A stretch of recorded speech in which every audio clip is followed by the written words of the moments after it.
देना चाहते, आज के समय के लिए धन्यवाद देना चाहते प्रभु। इतने दूर होने के बावजूद हम एक दूसरे से प्रभु ऑनलाइन के द्वारा मिल पा रहे और आपका वचन को अध्ययन कर पा रहे, एक साथ सीख पा रहे। इस अवसर के लिए आपको धन्यवाद देना चाहते। और प्रभु आज आपसे विनती रहेगा कि हमें सहायता करें कि आपका वचन का सच्चाई को हम देख पाए, समझ पाए और उस अनुसार अपने जीवन में विश्वास के द्वारा ताकि हम चल पाए। धन्यवाद के साथ हम सबको आपके चरणों में सौंपते हैं। संपूर्ण रीति से आप ही के ऊपर निर्भरशील होकर ये विनती यीशु मसीह के महान नाम से मांगते हैं, आमीन। हम आज से आरंभ करके यूहन्ना की पहली जो पत्री है उसका अध्ययन करने जा रहे हैं। पहला यूहन्ना का क्रम अनुसार पद बाय पद, और जब जब प्रभु के इच्छा अनुसार मुझे अवसर मिलेगा इसी पत्री को हम लोग क्रम अनुसार पहला अध्याय से स्टडी करना आरंभ करेंगे। और आज उसका पहला भाग है। हालांकि पिछले बार भी जब हम लोग इस विषय को लेकर स्टडी किए थे तो इंट्रोडक्टरी पार्ट था, लेकिन आज हम पदों में प्रवेश करने जा रहे हैं। पहला यूहन्ना 1 अध्याय के कुछ पदों को हम देखने जा रहे हैं। तो जिस विषय को आज हम देखने जा रहे हैं वो है परमेश्वर के अनंत एवं जीवित वचन की वास्तविकता, विशेषता और निश्चयता के विषय में। तो आइए इन पदों को पढ़ते हैं। पहला यूहन्ना 1 अध्याय 1 से 4 पद। हालांकि हम सारा पदों को नहीं देख पाएंगे, लेकिन ये एक यूनिट में आते हैं एक साथ, इसलिए मैंने इन सारा पदों को एक साथ रखे हैं ताकि हम इसका आउटलाइन को भी समझ पाए। लेकिन आज हम लोग केवल पहला पद को देखने जा रहे हैं जो कि यहाँ तक है।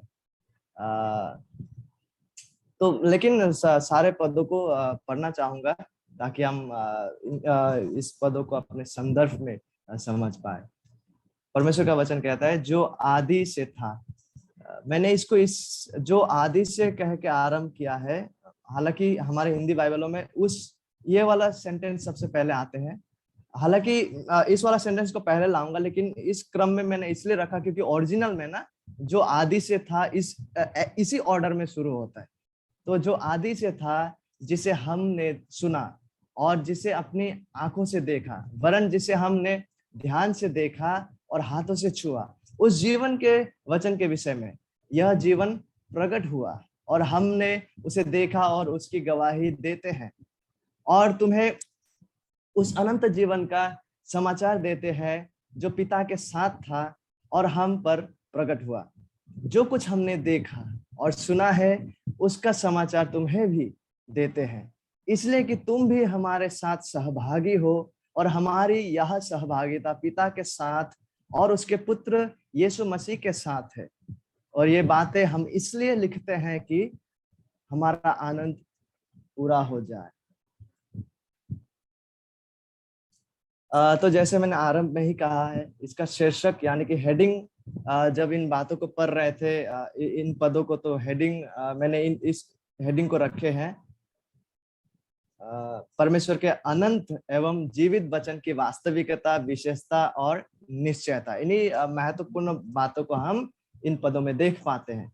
और यदि हम इन यूहन्ना 1 अध्याय 1 पद से 4 पद को अगर पैराफ्रेस करें, पैराफ्रेस मतलब संक्षेप में अगर उसको व्यक्त करने जाए, तो मानिए कि यूहन्ना कुछ इस रीति से लिख रहा है। ठीक है, इस रीति से मानो यूहन्ना लिख रहा है, हम तुमसे अनंत जीवन के वचन का समाचार को देते हैं या उसका घोषणा करते हैं जो आदि से था और हम पर प्रकट हुआ, जिसे हमने देखा, सुना और अपने हाथों से छुआ। और हमारा इस घोषणा का लक्ष्य है सहभागिता और आनंद की पूर्णता। तो मानो इन पदों को पैराफ्रेस या संक्षेप में अगर हम कहना चाहे तो कुछ ऐसे वो होंगे। जिनका ऑडियो म्यूट नहीं है, कृपया इस बात का ध्यान रखिएगा कि आपका ऑडियो म्यूट रहे। Thank you. तो इस रूपरेखा को मैं देना चाहूंगा इन पदों को लेकर। रूपरेखा यानी कि आउटलाइन।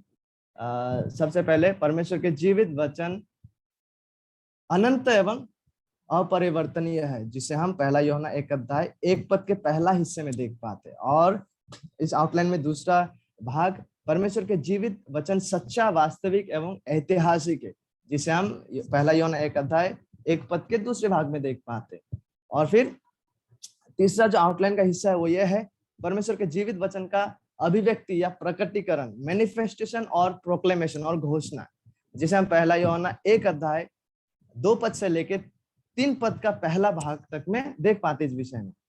और चौथा विषय आउटलाइन में वो यह है कि परमेश्वर के जीवित वचन के साथ और उनके द्वारा सहभागिता के विषय को हम देख पाते हैं। पहला यूहन्ना 1 अध्याय का 3 पद के दूसरे भाग में। और जो 5वां विषय है इस आउटलाइन का वो ये है परमेश्वर के जीवित वचन के द्वारा सच्चा और पूर्ण जो आनंद है उसके विषय में, जो कि है पहला यूहन्ना 1 अध्याय 4 पद में। इस संपूर्ण आउटलाइन को आज हम नहीं देख पाएंगे। हम केवल पहला जो 2 विषय है पहला यूहन्ना 1 अध्याय 1 पद का जो विषय है उसी की ओर अपना आप सभी का ध्यान को आकर्षित करना चाहूंगा और उसी को हम आज अध्ययन करने जा रहे हैं। और प्रभु का इच्छा हुआ तो आने वाले दिनों में बाकी के जो बचे हुए हिस्से हैं इस भाग में इसे जरूर देखेंगे। तो आरंभ करते एक सवाल के साथ, और वो सवाल यह है कि क्या सत्य का कोई बुनियादी या फिर एब्सोल्यूट अचूक अधिकारपूर्ण अपरिवर्तनीय देह है? क्या सत्य का कोई बुनियादी यानी कि एब्सोल्यूट मतलब वो एब्सोल्यूट है जिसमें कोई बदलावट नहीं है, जिसको सत्य मानना ही है, वो सत्य है ही है। तो सत्य का कोई इस रीति का एब्सोल्यूट और बुनियादी फाउंडेशनल अचूक अधिकारपूर्ण और अपरिवर्तनीय देह है? क्या यह वाकई में है? इस सवाल को क्यों कह रहे हैं, इस सवाल को मैं क्यों कर रहा हूं? क्योंकि हम ऐसे समय में जी रहे हैं जहां पर लोग बुनियादी और एब्सोल्यूट सत्य को नकारते हैं। लोगों को जो मन में सत्य लगता है उसी को वे मान लेते हैं सत्य के रूप में। जैसे फॉर एग्जांपल लोग कहते हैं कि मैं भी एक प्रकार का सत्य को मानता हूं, आपको भी लगता है कि वो सत्य है तो आप भी उसे सत्य मान सकते हैं। तो इस तरह से क्या हो जाता है कि कोई बुनियादी सत्य रह नहीं गया। तो हम ऐसे समय में जी रहे हैं जहां पे एब्सोल्यूट सत्य कोई एब्सोल्यूट सत्य नाम का विषय है ही नहीं।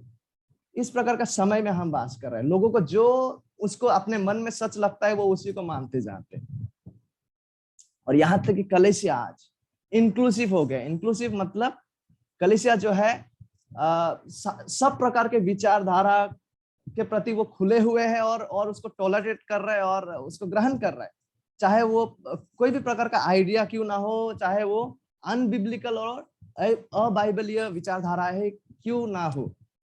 हम ऐसा समय में है जहाँ पे ना ही केवल संसार लेकिन इवन कलीसियाओं में हम इस तरह से इंक्लूसिव हो गए हैं कि हम कुछ भी प्रकार के विचारधारा, even if it is unbiblical, we are so open towards it. हम उसके प्रति खुले हैं, ना ही केवल खुले हैं लेकिन हम उन्हें प्यार से ग्रहण भी कर रहे हैं और टॉलरेट भी करते जा रहे हैं। कोई भी प्रकार का विचारधारा है जो सरासर अनबिब्लिकल है, अबाइबलीय है।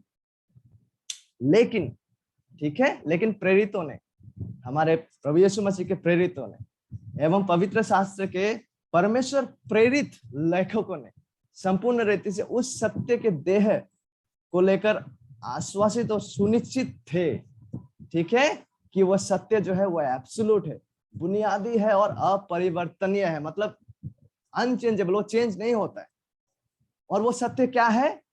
वो है जिसे उन्होंने विश्वास और ऐलान किए हैं, घोषणा किए हैं। विशेषकर किन बातों को लेकर? सत्य, परमेश्वर के सुसमाचार को लेकर, उद्धार का संदेश का सत्य को लेकर। तो ये एक ऐसा सत्य है जिसे हम पवित्र शास्त्र में पाते हैं जो अपरिवर्तनीय है, जो बुनियादी है, जो एब्सोल्यूट है। किसी को अगर उद्धार पाना है तो इसी सुसमाचार को विश्वास करना ही है, ठीक है, इट्स एब्सोल्यूट। इस तरीके से हमारा प्रेरितों ने और पवित्र शास्त्र के परमेश्वर प्रेरित लेखकों ने इन सत्य को लेकर, इस सत्य का देह को लेकर इस तरह से वो कंफर्म थे, एश्योर्ड थे, आश्वासित थे और सुनिश्चित थे। और इन्हीं वास्तविकताओं को विशेषकर यीशु मसीह के व्यक्ति एवं कार्य को केंद्र में रखकर हमारे प्रेरित यूहन्ना जो है इस पहली पत्री को लिखना आरंभ करता है। और यूहन्ना अपना लेख से यह दिखा रहा है, विशेष करके 1 अध्याय 1 से लेकर 4 पदों में यूहन्ना ये दिखा रहा है कि परमेश्वर के जीवित वचन जो है ना वो अनंत एवं अपरिवर्तनीय है। अपरिवर्तनीय मतलब जो बदलता नहीं जाते, ठीक है। और परमेश्वर के जीवित वचन सच्चा, वास्तविक एवं ऐतिहासिक है। और परमेश्वर के जीवित वचन का अभिव्यक्ति, प्रकटीकरण या मैनिफेस्टेशन और उसका ऐलान, उसका घोषणा के विषय में भी वो हमारे सामने रखते हैं बातों को। और परमेश्वर के जीवित वचन के साथ और उनके द्वारा सहभागिता के विषय में भी वो लिखते हैं। और परमेश्वर के जीवित वचन के द्वारा आता सच्चा और पूर्ण आनंद के विषय में भी वो लिखते हैं इन पदों में। ठीक है, तो आरंभ करते हैं। परमेश्वर के जीवित वचन अनंत एवं अपरिवर्तनीय है। इस वास्तविकता से, इस विषय से हमें ये कहाँ देखने को मिलता है? यूहन्ना का पत्र में, पहला यूहन्ना का पत्र में, पहला यूहन्ना 1 अध्याय 1 पद का पहला भाग में, उस जीवन के वचन के विषय में जो आदि से था। मैं फिर एक बार पढ़ना चाहूंगा, उस जीवन के वचन के विषय में जो आदि से था। उस जीवन के वचन, ये जीवन के वचन क्या है? जो आदि से था। ये जीवन के वचन क्या है? यह वचन केवल यीशु मसीह के व्यक्ति को नहीं, ठीक है, क्योंकि देखिए जब हम पहला यूहन्ना का पत्री नहीं, लेकिन यूहन्ना का जो सुसमाचार है, यदि हमें याद होगा, gospel according to John chapter 1 verse 1, यूहन्ना 1 अध्याय 1 पद में लिखा है ना, in the beginning was the word, आदि में वचन था, वचन परमेश्वर के साथ था और वचन परमेश्वर था। तो उसी प्रकार से आप देख पाएंगे यहाँ पे उस जीवन के वचन। लेकिन भिन्नता यह है कि यूहन्ना का सुसमाचार 1 अध्याय 1 पद में वहां पे निर्दिष्ट रूप से यीशु मसीह के व्यक्ति के बारे में बात किया गया था। लेकिन यहाँ पे यूहन्ना का पत्री का, पहला यूहन्ना का पत्री का 1 अध्याय का 1 पद का शुरुआती जो बातें हैं, ये केवल यीशु मसीह के व्यक्ति को नहीं, लेकिन साथ ही साथ उनका सुसमाचार का संदेश को भी दर्शाते हैं। जब हमको यहाँ बताया जा रहा है कि उस जीवन के वचन के विषय में जो आदि से था, ठीक है, परमेश्वर का पुत्र का सुसमाचार का संदेश, उद्धार का सुसमाचार को यह बातें दर्शाता है, जिसका केंद्र है मसीह का व्यक्ति, वचन एवं समाप्त कार्य। तो यह जो जीवन के वचन है वो आदि से था। इससे क्या पता चलता है? वो आदि से था। हालांकि इसमें दो संभावित अर्थ आ सकते हैं। वो आदि से था, बहुत संभावित ये भी है कि जब यूहन्ना लोगों ने यीशु मसीह के साथ सेवकाई का आरंभ किए हैं, उस समय से ये सुसमाचार का संदेश वही रहे हैं अब तक। जब यूहन्ना इन पत्रियों को लिख रहे हैं, ये संभावित अर्थ है। लेकिन साथ ही साथ ये भी बहुत संभावित है कि ये आदि जो शब्द है, ये अनंत पूर्व अस्तित्व, प्री एग्जिस्टेंस को दर्शाते हैं, जो ना ही केवल यूहन्ना लोग जब सेवकाई को आरंभ किए थे उस समय के दौर की बात है, लेकिन ये अनंत पूर्व की बात को भी दर्शाते हैं। दोनों ही संभावित बात है। ना ही केवल जब यूहन्ना लोगों ने जब सेवकाई को आरंभ किए थे आदि से, यानी कि उनके सेवकाई का शुरुआती तौर से, तब से सुसमाचार वैसे के वैसे ही जैसे वे थे, ये भी संभावित अर्थ है। और साथ ही साथ ये भी कि आदि से इस वास्तविकता को भी दर्शाते हैं कि उस जीवन का जो वचन है वो अनंत काल पूर्व से ही रहे।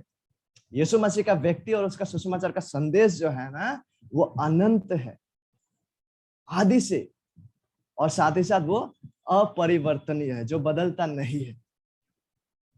अनंत कैसे?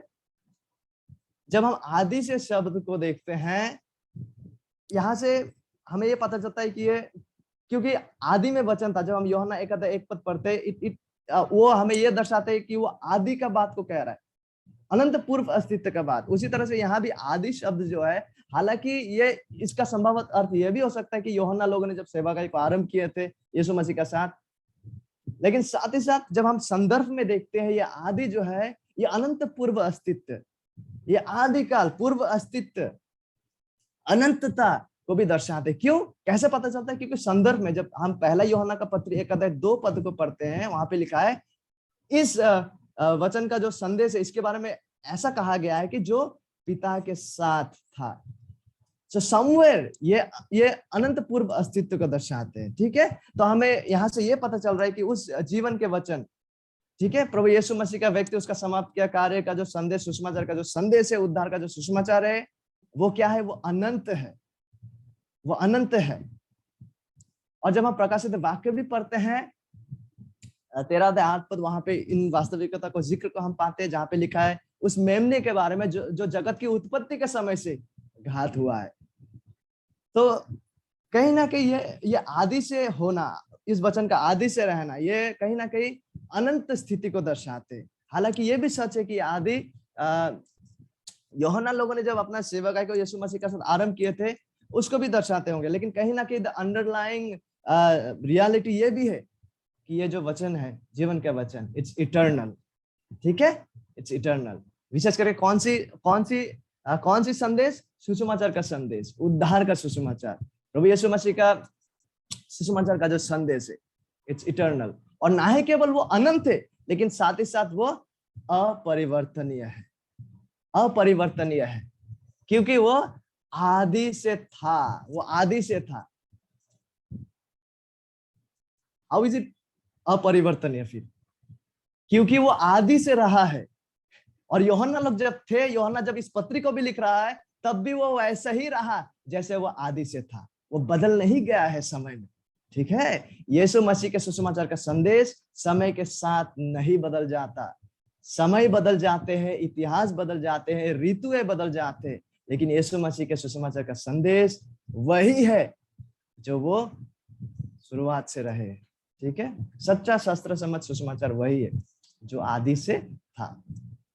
शास्त्र का सच्चा सुसमाचार जो है वो अपरिवर्तनीय इसलिए है क्योंकि ये परमेश्वर का अनुग्रह का संदेश है, और साथ ही साथ वो परमेश्वर के राज्य के सुसमाचार है। वो यीशु मसीह का पूरा किया गया समाप्तकारी का संदेश है। और सुसमाचार केवल यीशु मसीह में पाप क्षमा का और परमेश्वर के साथ मेल मिलाप का संदेश है। सुसमाचार का संदेश लोगों को आदेश देता है कि वह मन फिराए और सुसमाचार पर विश्वास करे। तो सुसमाचार का संदेश इस वास्तविकता पर अपरिवर्तनीय है, सबसे पहले क्योंकि वो आदि से वैसे ही रहे हैं, और वो इसलिए भी अपरिवर्तनीय है क्योंकि उसका कंटेंट, उसका मुख्य विषय यह है, और ये बदल नहीं गया समय में। जिस प्रकार से सुसमाचार पुराने नियम में भी थे जब अब्राहम को प्रचार किया गया, उसी प्रकार से सुसमाचार नया नियम में भी है। ठीक है, वो बदल नहीं गया समय के साथ, और किसी को उद्धार पाने के लिए इसी सुसमाचार को विश्वास करना है। लेकिन देखिए, यूहन्ना के समय में, पहला शताब्दी का उस जो लास्ट साइड है, जब यूहन्ना इन पत्रियों को लिख रहा है, उनके समय में झूठे शिक्षकों ने यीशु मसीह का ईश्वरत्व और उनका मानवता को नकारा है। जब हम इस यूहन्ना का पहला पत्री को पढ़ते हैं, हम देख पाते इन बातों को। और प्रभु यीशु मसीह का ईश्वरत्व और उनका मानवता को नकारना, यह जब कोई व्यक्ति करते हैं तो वो सुसमाचार को नकार रहा होता है, क्योंकि यीशु मसीह का ईश्वरत्व और उसका मानवता जो है सुसमाचार का आवश्यक और अनिवार्य वास्तविकता है। और सुसमाचार का संदेश अपरिवर्तनीय के साथ साथ चिरस्थायी, अनंत है।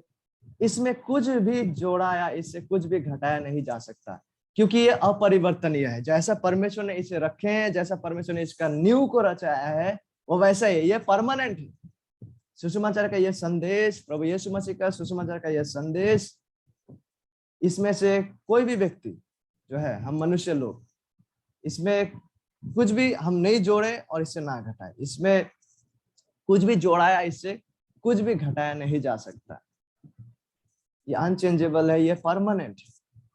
और यूहन्ना के समय में झूठे शिक्षक लोग यीशु मसीह का व्यक्ति में से काफी सारा सत्य को वो लोग घटा रहे थे, और बाइबल हर उस व्यक्तियों पर अभिशाप का घोषणा करता है, अभिशाप का घोषणा प्रदान करता है जो बाइबल का सच्चा सुसमाचार को छोड़ अन्य प्रकार के सुसमाचार का प्रचार करता है। ये बहुत गंभीर विषय है, क्योंकि सुसमाचार अपरिवर्तनीय है, क्योंकि सुसमाचार जो है अनंत है, इस पे कुछ भी जोड़ा नहीं जा सकता, क्योंकि ये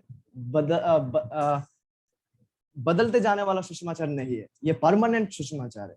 इसलिए इस पे कुछ भी जोड़ा या इससे कुछ भी घटाया नहीं जा सकता। और यदि कोई इंसान इसमें कुछ जोड़े या इसमें से कुछ घटाए या कुछ और ही प्रकार का सुसमाचार का प्रचार करे, तो बाइबल उस व्यक्ति पर अभिशाप का घोषणा करता है। गलातियों में जब हम पढ़ते 1 अध्याय 6 से 9 पदों में पौलुस कहते हैं, मुझे आश्चर्य होता है कि जिसने तुम्हें मसीह के अनुग्रह में बुलाया, उससे तुम इतनी जल्दी फेर कर और ही प्रकार के सुसमाचार की ओर झुकने लगे, परंतु वो दूसरा सुसमाचार है ही नहीं कोई दूसरा सुसमाचार, क्योंकि एक ही सच्चा सुसमाचार है जो परमानेंट है, जो बदलता नहीं है। उसको छोड़ दूसरा सुसमाचार है ही नहीं।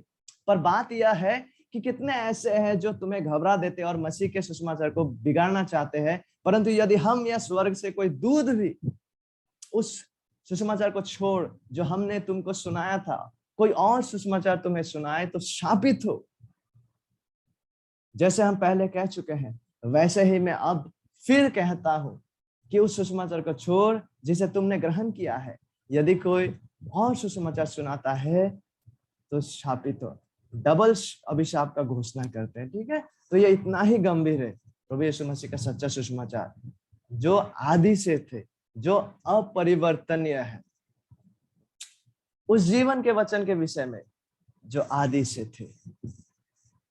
तो इन बातों को जब हम पढ़ रहे हैं, यहाँ पे हम प्रभु यीशु मसीह का व्यक्ति, उसका समाप्त कार्य, उसका उद्धार का जो संदेश है, उसका कुछ विषयों को देख पाते कि वो अनंत है और साथ ही साथ वो अपरिवर्तनीय है। और इस स्पष्ट और सरल कथन के द्वारा, ये स्पष्ट और सरल कथन के द्वारा यूहन्ना इस पत्री को आरंभ करता है, जहां वो यूहन्ना यह सुनिश्चित और स्थापित करता है कि जीवन के वचन का सुसमाचार का संदेश जो है वो अनंत है, इट्स इटर्नल, इट्स परमानेंट, वो चिरस्थायी है और साथ ही साथ वो अपरिवर्तनीय है, वो समय के साथ बदल नहीं जाता। ये एक ऐसा सुसमाचार है जिसे नॉन नेगोशिएबल गॉस्पेल हम कह सकते हैं। नॉन नेगोशिएबल मतलब ये एक ऐसा सुसमाचार है जिसमें हम कुछ मिलावटी करने के द्वारा या वहां से कुछ घटाने के द्वारा समझौता नहीं कर सकते। एक इंसान को उद्धार के लिए इसी एकमात्र सच्चा सुसमाचार पर विश्वास करना है। क्या हम सबको, क्या आप उद्धार के लिए आज अभी इसी अनंत और अपरिवर्तनीय सुसमाचार पर विश्वास करते हैं जो आदि से था? और ना ही केवल परमेश्वर के जीवित वचन जो है वो अनंत, अपरिवर्तनीय और चिरस्थायी है, लेकिन साथ ही साथ परमेश्वर के जीवित वचन सच्चा, वास्तविक और ऐतिहासिक है।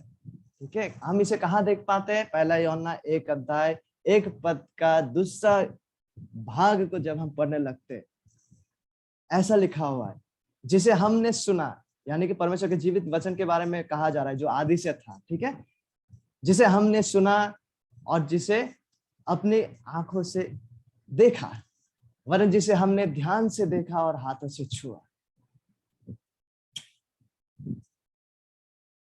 झूठे शिक्षकों ने यूहन्ना के समय में, यहाँ तक कि आज भी, वो लोग यीशु के देह धारण और मानवता को इनकार करते हैं। ठीक है, उन लोगों ने इस सच्चाई को इनकार किया कि यीशु शरीर में होकर आए थे। कहीं ना कहीं झूठे शिक्षक लोग मसीह का सिद्धांत, मसीह का सिद्धांत का जो वास्तविकता है, उनमें से कुछ कुछ बातों को वो लोग इनकार करते ही हैं। ये उस समय भी ये सच था और आज भी है। या जब हम पहला यूहन्ना का पत्री को पढ़ते हैं तो ये बातें स्पष्ट हो जाता है कि झूठे शिक्षकों ने यीशु का देह धारण, उनका मानवता, उनका ईश्वरत्व को इनकार की और उन लोगों ने जो है इस सच्चाई को इनकार किया कि यीशु शरीर में होकर आए थे। उनके अनुसार मसीह और मसीह के सुसमाचार को अनुभव करना एक रहस्यमय विषय है।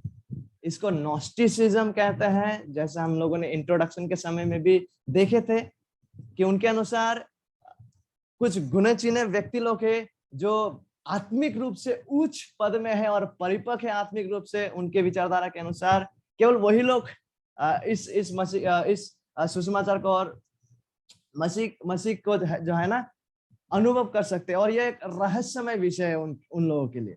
ठीक है, उनके पास ये गुप्त ज्ञान है, केवल उनके पास, जिनको वो आत्मिक रूप से उच्च पद में मानते हैं। लेकिन इसके विपरीत यूहन्ना जब इस पत्री को लिखते हैं, पहला यूहन्ना का पत्री को, तो इन बातों का ना यूहन्ना वृद्ध को, यानी जो बुजुर्ग है, जवान को और बालकों को, हर श्रेणी के, हर उम्र के व्यक्तियों को संबोधित करते हुए वो लिखते हैं कि वे लोग जीवन का वचन, जो यीशु मसीह का व्यक्ति और कार्य, उनके सुसमाचार का संदेश है, इस जीवन का वचन का वास्तविकता और सच्चाई और ऐतिहासिकता को समझ पाए। ठीक है, यूहन्ना हर उम्र के लोगों को संबोधित करते हुए, हर उम्र के विश्वासियों को संबोधित करते हुए इन बातों को लिखते हैं कि ये लोग जो है वो जीवन का वचन का वास्तविकता, सच्चाई और उनका ऐतिहासिकता को समझ पाए। यीशु मसीह, हमारा प्रभु यीशु मसीह देहधारित परमेश्वर है। इसलिए जब हम सुसमाचार में पढ़ते हैं, पहला यूहन्ना लिखित सुसमाचार का 1 अध्याय का 14 पद में, तो हम पाते हैं और वचन देहधारी हुआ। और अनुग्रह और सच्चाई से परिपूर्ण होकर हमारे बीच में डेरा किया। यहाँ पर भी हम परमेश्वर के दूसरे व्यक्ति का देह धारण का ऐतिहासिकता को देख पाते हैं कि यीशु मसीह कोई प्रकार का मिथ या काल्पनिक व्यक्ति नहीं है, ठीक है। वचन देहधारी हुआ, शास्त्र हमसे ये गवाह देते, और अनुग्रह और सच्चाई से परिपूर्ण होकर हमारे बीच में डेरा किया, और हमने उसकी ऐसी महिमा देखी जैसे पिता के एकलौता की महिमा, ठीक है। ये सारा बातें जो है यीशु मसीह का जो है वास्तविकता कि परमेश्वर वाकई में इंसान बने, गॉड मैन बने, उसे ये पदे जो है व्यक्त करते हैं। वो कोई काल्पनिक मिथोलॉजिकल कैरेक्टर नहीं है, वो सच्चा एक व्यक्ति थे, ठीक है, जिसको देखा गया, जो देहधारी हुए, त्रिएक परमेश्वर के दूसरा व्यक्ति। परमेश्वर का वचन देहधारी हुआ और स्वयं का मनुष्य के, हम इंसानों के जो है 3 उच्च इंद्रियों यानी कि सेंसेस, जैसे सुनना, श्रवण, दृष्टि और स्पर्श, छूना के सामने प्रस्तुत कर दिया। जब ईश्वरत्व त्रिएक, हमारा शास्त्र का त्रिएक परमेश्वर का दूसरा व्यक्ति जब देहधारी हुआ, उसने स्वयं को इस तरह से मनुष्य के सामने प्रकट किया कि हमारा जो 3 उच्च इंद्रिया सेंसेस है, जिसे हम महसूस कर पाते हैं, जिससे हम अनुभव कर पाते हैं, जैसे श्रवण कानों के द्वारा, सुनने के द्वारा, दृष्टि आंखों के द्वारा, स्पर्श छूने के द्वारा, तो इन इंद्रियों के सामने उन्होंने स्वयं को प्रस्तुत कर दिया। और यूहन्ना, ठीक है, यूहन्ना जब अपना पहला यूहन्ना का पत्री को लिख रहे हैं, तो यूहन्ना अपने इंद्रियों, अपने सेंसेस से 4 प्रकार से जीवन का वचन को समझने और बूझने और अनुभव करने का बात का वो जिक्र करते हैं, ठीक है। 4 प्रकार से अपना इंद्रियों का, ठीक है, सेंसेस, आई होप हम समझ पा रहे हैं, जैसा सुनना, देखना, स्पर्श करना, तो इन्हीं इंद्रियों का बातों का जिक्र करते हुए यूहन्ना इस बात को हमारे सामने लाते हैं। पहला यूहन्ना का पत्री में 4 प्रकार से उन्होंने जीवन का वचन को समझा, बुझा और अनुभव किया अपने इंद्रियों के द्वारा। इसे हम पहला यूहन्ना का 1 अध्याय 1 पद का दूसरा भाग, जिसको अभी भी पढ़ा गया, उसमें हम देख पाते।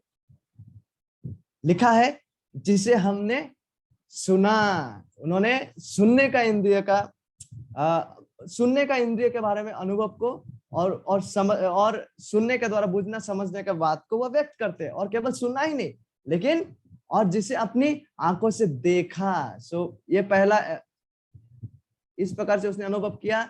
और दूसरा इंद्रिय कैसा, देखा, और ध्यान से देखा, थर्ड, और चौथा हाथों से छुआ, ठीक है। तो सबसे पहले जिसे हमने सुना, पहला यूहन्ना 1 अध्याय 1 पद का दूसरा भाग, जिसे हमने सुना। यूहन्ना और बाकी प्रेरितों ने यीशु मसीह का प्रचार, उनका निर्देशों को सुना। यीशु मसीह जो बात करते थे उन लोगों के साथ, उन्होंने उन बातों को सुना। त्रिएक परमेश्वर का दूसरा व्यक्ति का प्रकाशन जब उनके सामने हुआ, देहधारी परमेश्वर का बातों को उन्होंने सुना अपने इंद्रियों से, ठीक है। वही बातों को यूहन्ना कह रहा है, जिसे हमने सुना। और जिसे हमने सुना, जब हम इंग्लिश में पढ़ते हैं और ओरिजिनल टेक्स्ट में भी जब हम पढ़ते हैं, ग्रीक में, इंग्लिश में ऐसा लिखा हुआ है, व्हाट वी हैव हर्ड। तो टेंस में क्या कहता है ना, टेंस जब हम अंग्रेजी या हिंदी में मुझे उस तरह से नहीं पता है व्याकरण के विषय में, टेंस ये जो है इसे प्रेजेंट परफेक्ट टेंस कहते हैं। प्रेजेंट परफेक्ट टेंस का अर्थ क्या है, टेंस के विषय में उतना गंभीरता से नहीं जाने से भी जब हम इन बातों को पढ़ते, जैसे कि जिसे हमने सुना, व्हाट वी हैव हर्ड, इसका मतलब क्या है? इसका तात्पर्य यह है कि ये एक ऐसा क्रिया है जो अतीत में हो चुका है, लेकिन जिसका प्रभाव अभी तक चल रहा है, ठीक है। इस बात को यह दर्शाते हैं, जिसका अर्थ यह है कि अतीत में सुना जा चुका वो सच्चाई, जिसका प्रभाव आज वर्तमान में भी है। सो प्रेजेंट परफेक्ट टेंस का अर्थ यह है, ठीक है, जिसका अर्थ यह है कि अतीत में कुछ सुना गया था, अतीत में कुछ कहा गया था उनसे, ठीक है, वो कहा जा चुका है, लेकिन उसका जो सच्चाई है, उसका प्रभाव आज भी वर्तमान में भी बना हुआ है। यूहन्ना यीशु मसीह के पृथ्वी के संपूर्ण सेवकाई के दौरान वो मौजूद था। और उसने इस पत्री को, जब यूहन्ना यीशु मसीह का सेवक जब थे उस समय वो मौजूद थे, यीशु मसीह जब बात कर रहे थे, प्रचार कर रहे थे, यूहन्ना ने वो सारा प्रचारों को वो सुने, यीशु मसीह का निर्देशों को, बातों को। लेकिन देखिए यीशु मसीह का मारा जाना, पुनरुत्थान और स्वर्गीय रोहन के बाद जब यूहन्ना इस पत्री को लिख रहे थे, लगभग 60 साल हो चुका था। ठीक है, यूहन्ना इस पत्री को जब लिखे लगभग 60 साल बाद उसने लिखा। उसके बावजूद जो उसने यीशु मसीह से सुना था वो आज भी उसके हृदय में ताजा और उज्जवल सत्य था। That's what it means, जिसे हमने सुना, what we have heard, present perfect tense। यीशु मसीह का पुनरुत्थान और उसका स्वर्गीय रोहन कब का हो चुका है? 60 साल पहले लगभग। लेकिन आज जब वो पत्री को लिख रहा था, उस समय भी वो सुना गया जो वास्तविकता, सच्चाई है। आज जब वो पत्री को लिख रहा है, उसका हृदय में ताजा और उज्जवल वो सत्य था जिसे हमने सुना, और केवल सुना ही नहीं वरन जिसे अपनी आंखों से देखा। और यह भी प्रेजेंट परफेक्ट टेंस में है, जिसे अपनी आंखों से देखा, प्रेजेंट परफेक्ट टेंस, जिसका अर्थ यह है फिर उसी तरह से प्रेजेंट परफेक्ट कि अतीत में हुए घटना का प्रभाव आज वर्तमान में भी उसके जीवन में बना हुआ था।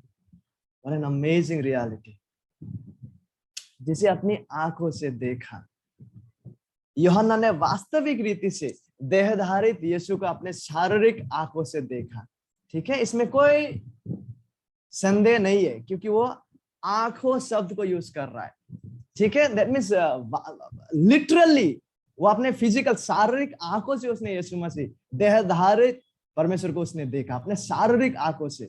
यह किसी प्रकार का रहस्यमय अनुभव या सपना में दर्शन का बात को नहीं किया जा रहा है यहाँ पे, बट लिटरली उसने अपने शारीरिक आंखों से देखा। यीशु कोई रहस्यमय छवि नहीं था, वरन वो देहधारित परमेश्वर है जो इतिहास के निर्दिष्ट समय में पृथ्वी पर थे, जिसको उस समय के लोगों ने, यूहन्ना के समेत उन लोगों ने शारीरिक आंखों से देखा था। ठीक है, यूहन्ना कह रहा है जिसे अपनी आंखों से देखा। और यीशु मसीह को इस रीति से उन्होंने देखा था जो आज तक जब वो पत्री को लिख रहा है वो सारे वास्तविकता उनके मन और हृदय में काफी ताजा था। ठीक है, और केवल आंखों से देखा नहीं, लेकिन वरन जिसे हमने, गौर कीजिए, ध्यान से देखा। व्हाट डज इट मीन ध्यान से देखा? इसी प्रकार का शब्द का वो उपयोग करते हैं यूहन्ना का जब सुसमाचार को वो लिखते हैं ना, 1 अध्याय 14 पद में, द वर्ड बिकेम फ्लेश, वचन देहधारी हुआ और हमारे बीच में डेरा किया और हमने उसका महिमा को देखा। वो देखा शब्द इसी प्रकार का देखा शब्द beheld जिसे कहते हैं ना, इसका अर्थ क्या है? ध्यान से देखने का अर्थ क्या है? इसका मतलब है चाहत और खोज के साथ ध्यान से देखते जाना। और समान शब्द beheld और देखी जाने के विषय में यूहन्ना का सुसमाचार 1 अध्याय 14 पद में हम पाते हैं। यीशु ने जिस चमत्कार और आश्चर्य कार्य को किए हैं, केवल वही तक देखना नहीं। ठीक है, ध्यान से देखना मतलब केवल ये नहीं कि यीशु मसीह जब मुर्दों को जीवित कर रहा है, जब यीशु मसीह चंगा कर रहा है, जब यीशु मसीह तूफान को, आंधी और तूफान को रोक रहा है, केवल उस समय ध्यान से इन क्रियाओं को देखना, केवल उतना ही नहीं। यीशु ने जिन चमत्कार और आश्चर्य कार्य को किए हैं, केवल उन्हीं कार्य को देखना नहीं, केवल उन्हीं तक सीमित नहीं। ध्यान से देखने का मतलब है केवल यीशु मसीह का क्रियाओं को देखकर उन्हीं तक सीमित रहना को नहीं दर्शा रहा है, वरन चाहत और अभिप्राय के साथ यीशु मसीह के आश्चर्यजनक कार्यों के द्वारा यह देखना कि यीशु मसीह वाकई में कौन है। दैट्स व्हाट इट मींस ध्यान से देखना। केवल यीशु मसीह के आश्चर्य क्रियाओं को देखना नहीं, वरन इन क्रियाओं के द्वारा यीशु मसीह को पहचानना, यह देख पाना कि यीशु वाकई में कौन है, कि यीशु वाकई में कौन है। कई वर्ष तक यूहन्ना ने ध्यान से यह देख पाया कि यीशु परमेश्वर है, कि वह प्रभु है, कि वह मसीहा है, कि वह उद्धार करता है, जिनके पास चंगा करने का सामर्थ्य है, दुष्ट आत्माओं को निकालने का क्षमता है, पाप को क्षमा करने का अधिकार है, अनंत जीवन देने का सामर्थ्य और अधिकार है। इन वास्तविकताओं को कई वर्षों तक यूहन्ना ने देख पाया। ठीक है, केवल ध्यान से देखा नहीं, लेकिन साथ ही साथ और हाथों से छुआ।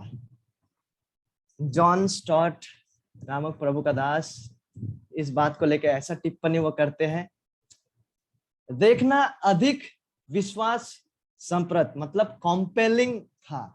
ठीक है, देखना जो है इट्स कंपेलिंग, लेकिन छूना, स्पर्श करना भौतिक देह धारण का जो वास्तविकता का निर्णायक प्रमाण था कि हमने केवल ध्यान से देखा वो नहीं, लेकिन हमने छुआ भी। देहधारित जो परमेश्वर थे उसे हमने छुआ। देखना, ध्यान से देखना, इट्स वंडरफुल, कंपेलिंग, विश्वास संप्रद है इस तरह से देख पाना, लेकिन छूना भौतिक वास्तविकता कि हमने वाकई में छुआ, कि वाकई में परमेश्वर देहधारित हुए, वाकई में हमने उसके छुआ, उसका निर्णायक प्रमाण को देते हैं। और यह केवल कुछ क्षण के, क्षणिक क्षण का संपर्क नहीं है। हाथों से छूना यानी छूकर महसूस करना को दर्शाते हैं। जैसा एक अंधा व्यक्ति जो शारीरिक रूप से अंधा व्यक्ति है, वो छूने के द्वारा वो महसूस करते, समझ पाते। और अभी जो व्यक्ति लोग अंधे हैं उनके लिए तो एडुकेशन, इस तरह से एडुकेशनल सिस्टम है कि वो छूने के द्वारा अक्षरों को समझ पाते हैं। तो इसी रीति से हाथों से छूने का अर्थ यह इस वास्तविकता को दर्शाते हैं कि छूकर महसूस करना। और इसी प्रकार का शब्दों को यीशु भी उपयोग करते। लूका में जब हम पढ़ते हैं 24 अध्याय के 39 पद में यीशु मसीह कहते हैं, मेरे हाथ और मेरे पांव को देखो कि मैं वही हूं, मुझे छू कर देखो, क्योंकि आत्मा के हड्डी मांस नहीं होता जैसे मुझ में देखते हो। तो यीशु मसीह जो यीशु मसीह का व्यक्ति है देह धारण के बाद से, वो वाकई में गॉड मैन, ईश्वर मनुष्य बन गए। इसलिए यीशु मसीह इन बातों को कह रहा है। और यूहन्ना लोगों ने भी छू के, स्पर्श करके देहधारित परमेश्वर को महसूस किया। क्या? और पुनरुत्थित मसीह ने पुनरुत्थान के बाद थोमा से कहा, अपनी उंगली यहां लाकर मेरे हाथों को देख, और अपने हाथ लाकर मेरे पंजर में डाल, और अविश्वासी नहीं परंतु विश्वासी हो। यूहन्ना 20 अध्याय 27 पद में इन बातों को हम पाते हैं। तो ये बातें किन सच्चाई को प्रदर्शित करता है कि वाकई में परमेश्वर जो है वो देहधारित हुए। वो कोई रहस्यमय जन नहीं है, बट गॉड मैन, परमेश्वर जो देहधारित हुए। और यूहन्ना में भी जब हम पढ़ते हैं सुसमाचार में 13 अध्याय का 23 पद में हम पाते हैं, उसके चेलों में से एक जिससे यीशु प्रेम रखता था, जिससे यीशु प्रेम रखता था, ये चेला कौन है? ये स्वयं यूहन्ना है। यूहन्ना अपना नाम का जिक्र नहीं करते हैं, लेकिन जब वो उसका सुसमाचार में ऐसा बातों को आप पाते हैं कि जिसे यीशु प्रेम रखता है, तो इससे ठान लीजिए कि ये यहाँ पे यूहन्ना स्वयं का बात को कर रहा है। तो आगे यहाँ पे पद हमसे कहता है, यीशु के छाती की ओर झुका हुआ बैठा था। तो देखिए इस तरीके से यूहन्ना ने भी स्पर्श किया कि यीशु के छाती की ओर झुक के वो बैठे हुए थे। और थोमा को भी यीशु ने आकर छूने को कहा, और लूका में यीशु मसीह छूने का बात को कर रहा है। और प्रेरित यूहन्ना हमसे पहला यूहन्ना का पत्री 1 अध्याय 1 पद का दूसरा भाग में कहता है, और हाथों से उन्हें छुआ, उन्हें स्पर्श किया, उनके छाती में झुककर वो बैठा था। यह सारा सत्य इस सच्चाई का पुष्टि करता है कि परमेश्वर के जीवित वचन वास्तविक और ऐतिहासिक है। ठीक है, वो वास्तविक और ऐतिहासिक है। लेट्स मूव फॉरवर्ड, आगे बढ़ते हैं। तो जॉन स्टॉट जो है वो अपने टिप्पणी में और इन बातों को रखते हैं। यद्यपि यह छूना, जिस छूने के बारे में अभी अभी हमने देखा, इस वाक्य का यानी कि इस पद का यूहन्ना पहला यूहन्ना 1 अध्याय 1 पद का शिखर है। क्योंकि छूकर जब महसूस करते हैं तो हम सुनिश्चित हो जाते हैं कि wow, it's real, it's real. देख के भी सच्चाई का पता चलता है, लेकिन छू के उसे महसूस कर पाना, अनुभव कर पाना, इससे और भी हम कह पाएंगे कि ये वाकई में महसूस करने का शिखर है। तो जॉन स्टॉट कहते हैं, प्रभु के दास, यद्यपि यह छूना इस वाक्य का जिसे हम पढ़े हैं पद का शिखर है, लेकिन देखना जो है ना, इसको पहले 3 पदों में 4 बार दोहराया गया है। पहला यूहन्ना 1 अध्याय 1 से 3 पदों में इसे 4 बार दोहराया गया है, ठीक है। और जब किसी भी विषय को दोहराया जाता है मतलब ठान लीजिए वहां पे कि उस बातों पर जोर दिया जा रहा है। तो इसलिए जॉन स्टॉट कहते हैं कि देखना को 4 बार दोहराया गया है और इस पर जोर दिया गया, शायद इसलिए क्योंकि यह विशेष रूप से दृष्टि है, मतलब यह विशेष रूप से दृष्टि देख पाने का वास्तविकता है जो लोगों को गवाह के योग्य बनाती है। वाह, व्हाट अ वंडरफुल ट्रूथ। यद्यपि छूना जो है वाक्य का शिखर है, इस पद का शिखर है, लेकिन देखना, देख पाना जो इन पदों में 4 बार दोहराया गया इन पहला 3 पदों में, और इस देखने पर जोर दिया गया है। शायद इसलिए जॉन स्टॉट कहता है कि यह विशेष रूप से हमारा जो दृष्टि है, देख पाना, गवाह बनना, देखने के द्वारा लोगों को गवाह का योग्य बनाती है। और हम जब देखने के बारे में इस तरह से गंभीरता, इस देखने का वास्तविकता को इस गंभीरता से लेते, इस देखने में ध्यान से देखना भी शामिल है, ठीक है। पहला यूहन्ना 1 अध्याय 1 पद में हमने देखा था कि ध्यान से उन लोगों ने देखे भी थे। और इस देखने को जब इतना जोर दिया गया है यहाँ पे, और देखना जब इतना महत्वपूर्ण है, गवाह का योग्य बनाती है, तो इस देखने में ध्यान से देखना भी शामिल है, जो केवल शारीरिक दृष्टि को नहीं लेकिन किसी का वास्तविकता को पहचानना को भी दर्शाते हैं, ठीक है। ध्यान से देखने का मतलब केवल यह नहीं कि यीशु मसीह ने जिस आश्चर्य क्रम को किया केवल उसी को देखना, लेकिन साथ ही साथ वाकई में यीशु मसीह कौन है, उन कार्य को देखने के द्वारा उस व्यक्ति का वास्तविकता को पहचानना को भी दर्शाते। जैसा यूहन्ना ने यीशु को केवल एक चमत्कार करने वाला कार्यकर्ता या गुरु के रूप में नहीं देखा, वरन चाहत और अभिप्राय और इरादे के साथ यीशु के कार्य के द्वारा यह देखा कि यीशु वाकई में कौन है। और ये इतना ही गंभीर और बहुत महत्वपूर्ण है क्योंकि उन दिनों में हजारों लोगों ने यीशु मसीह को चमत्कार कार्यकर्ता के रूप में देखा शारीरिक आंखों से, लेकिन ध्यान से उन्होंने यह नहीं देख पाया अभिप्राय के साथ, चाहत के साथ, इरादे के साथ कि वाकई में यीशु कौन है। हजारों लोगों ने यीशु मसीह का क्रियाओं को देखा, लेकिन उन क्रियाओं के द्वारा वो लोग यीशु मसीह को पहचानने में, यीशु मसीह का वास्तविकता को पहचानने में, यीशु मसीह को ध्यान से देखने में, यीशु मसीह को चाहत और अभिप्राय और इरादे के साथ विश्वास सम्मुख यीशु मसीह के कार्य के द्वारा यीशु मसीह का वास्तविकता को पहचानने में वो लोग व्यर्थ हुए थे।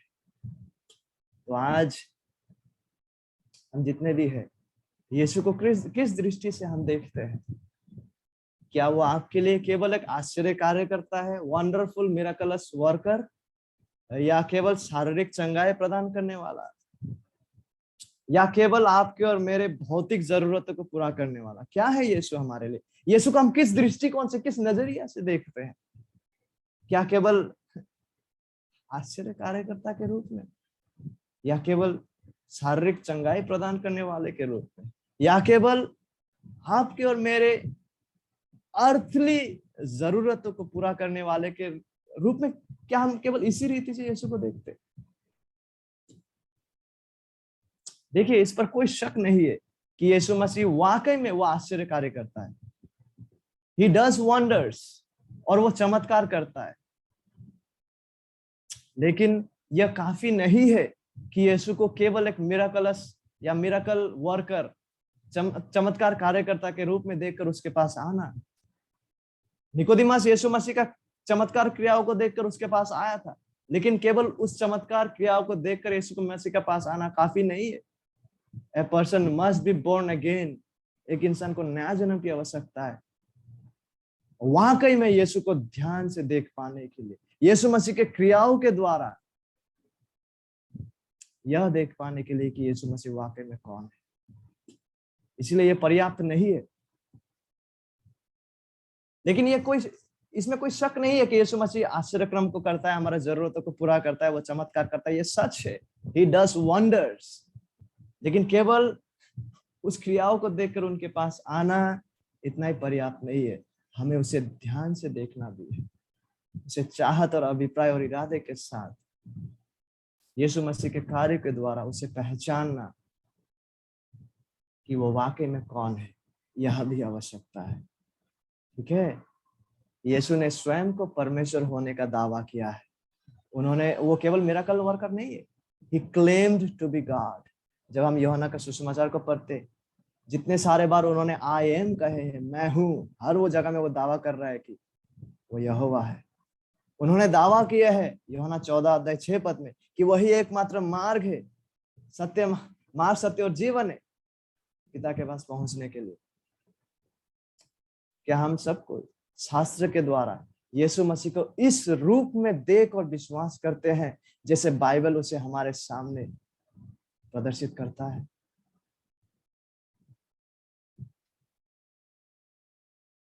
ध्यान दीजिएगा, यीशु मसीह के समय में हजारों लोगों ने यीशु मसीह को आश्चर्य कार्यकर्ता के रूप में देखा, लेकिन उस क्रियाओं के द्वारा उन लोगों ने इस वास्तविकता को देखने में व्यर्थ हुए कि यीशु मसीह वाकई में कौन है।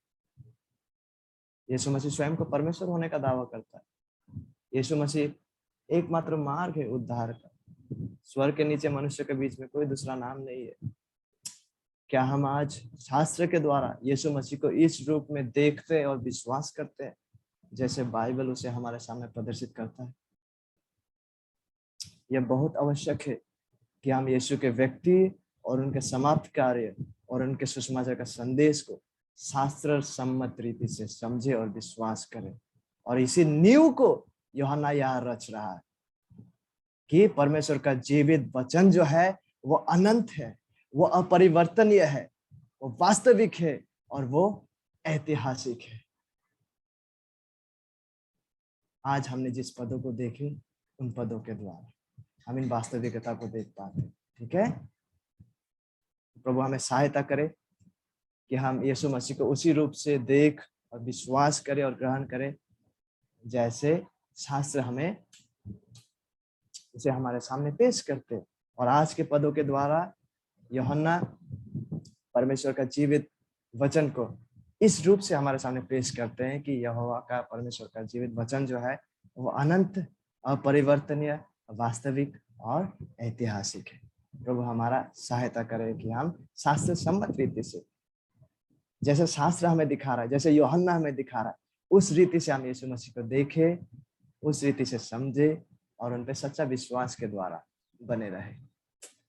प्रभु हमारा सहायता करे। आइए प्रार्थना करें। प्रभु आपको धन्यवाद देना चाहते, आपके वचनों के द्वारा सहायता करें प्रभु कि हम आपके वचन जिस रीति से आपका वर्णन करते हैं प्रभु यीशु मसीह, ताकि हम उस रीति से आपको समझे, देखें और विश्वास करें और आपको देखने के द्वारा दूसरों के सामने भी एक सच्चा गवाह बने। धन्यवाद के साथ हम सबको आपके चरणों में समर्पण करते हैं और सारा आदर, सम्मान और महिमा आप ही को देके ये विनती यीशु मसीह के महान नाम से मांगते हैं। आमीन।